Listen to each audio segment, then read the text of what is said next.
The Russia-Ukraine war has become one of the most closely watched and heavily analyzed conflicts of the modern era, with every development on the battlefield sparking global attention. When looking at what's really happening on the front lines, it is important to break down not only the military maneuvers but also the larger design elements of strategy, logistics, and technological performance that shape the conflict. At its core, this war is not just about soldiers and tanks. It's about how each side adapts to rapidly shifting circumstances, how modern weapon systems perform under real combat conditions, and how information warfare affects perceptions far beyond the battlefield. From the Russian side, the offensive operations have been defined by heavy reliance on artillery barrages, missile strikes, and incremental ground advances. Russia's design element in this war has leaned on its sheer numerical advantage, seeking to grind down Ukrainian defenses through prolonged pressure. The performance aspect here has been mixed. While Russia can launch large-scale missile and drone attacks on Ukrainian infrastructure, the unique selling point of Ukrainian defenses has been their ability to absorb these strikes while still maintaining operational flexibility.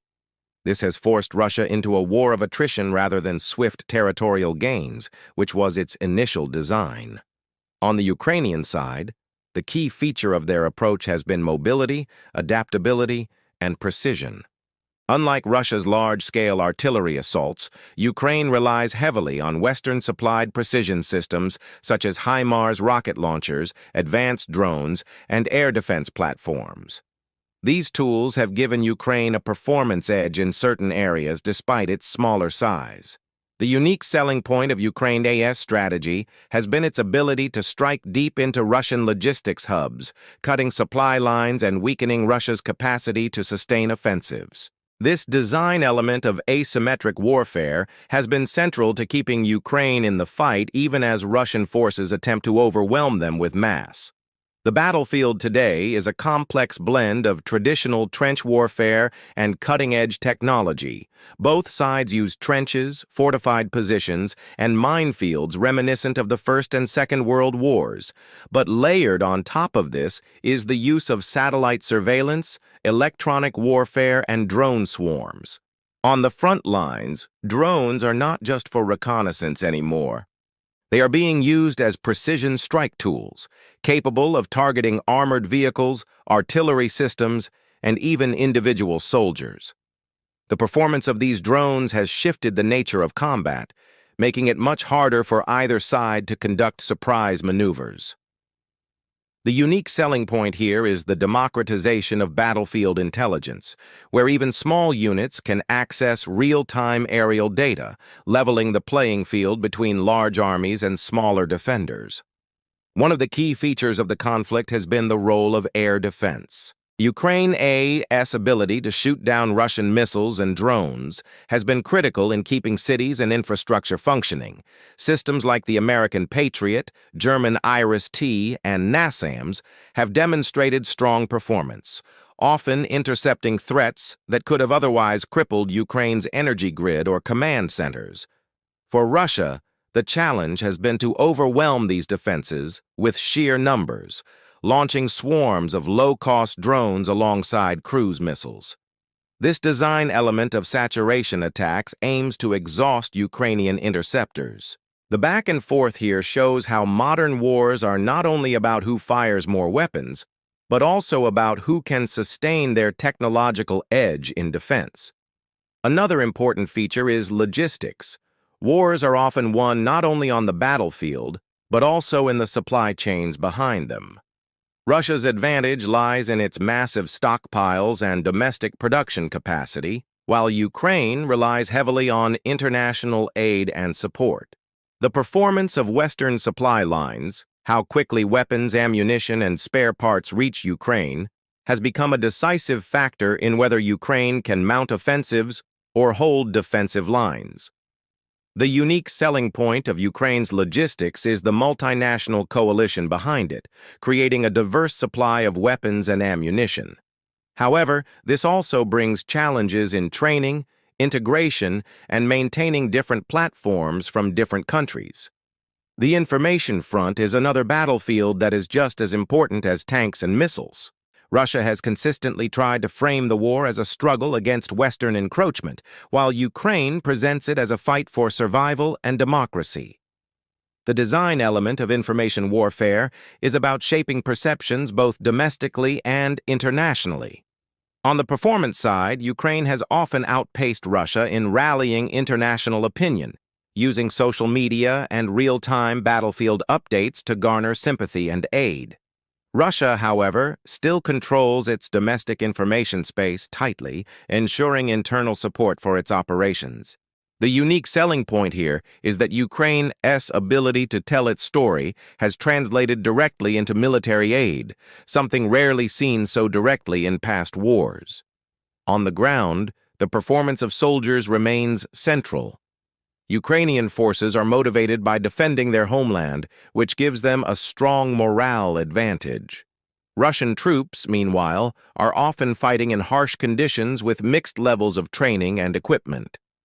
Reports from the front lines indicate that Russia has had to deploy conscripts and hastily trained units, which affects their battlefield cohesion. Ukraine's forces, though better trained and often equipped with modern systems, face exhaustion after years of continuous combat. This balance of manpower and morale is a key feature of the war, as neither side has been able to decisively break the other's will. Another design element of this conflict is the constant evolution of tactics. What worked 6 months ago often no longer works today. Early in the war, Russia's armored columns attempted rapid advances but were decimated by portable anti-tank weapons like javelins and NLAWs. In response, Russia shifted towards slower artillery-driven advances. Ukraine then countered with long-range precision strikes and deep raids on logistics hubs. This cat-and-mouse adaptation cycle shows the performance of each side's military leadership and how quickly they can learn from battlefield realities.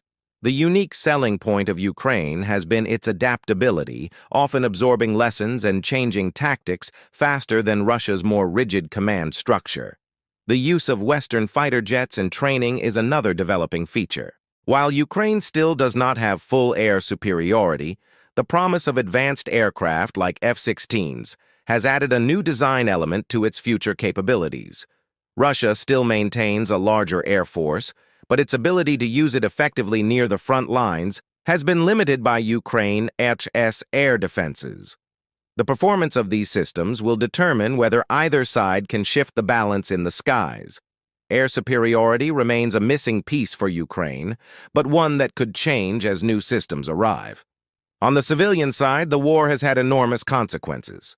Russian strikes on energy grids, housing blocks, and infrastructure have left millions facing blackouts, shortages, and displacement. The design of these strikes is aimed at breaking civilian morale, but the performance of Ukrainian resilience has been remarkable. Communities adapt, rebuild, and continue daily life despite the war. This human dimension is a unique selling point of Ukraine's national resistance, showing that survival and endurance are as much weapons as tanks and missiles.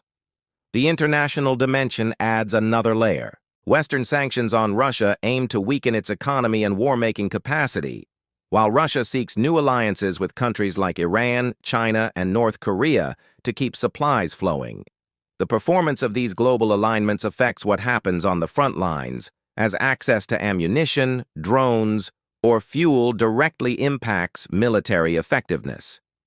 The unique selling point of Russia's strategy here is diversification, showing that even under sanctions, it can find partners willing to sustain its war effort. Ultimately, what is happening on the front lines is a clash of two very different approaches.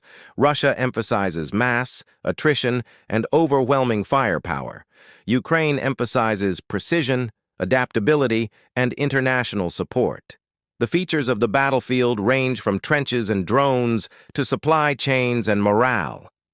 The performance of each system, whether it's an artillery piece or a political alliance, shapes the daily realities of soldiers in the mud and civilians under bombardment. The unique selling point of this conflict, compared to wars of the past, is that the world is watching in real time.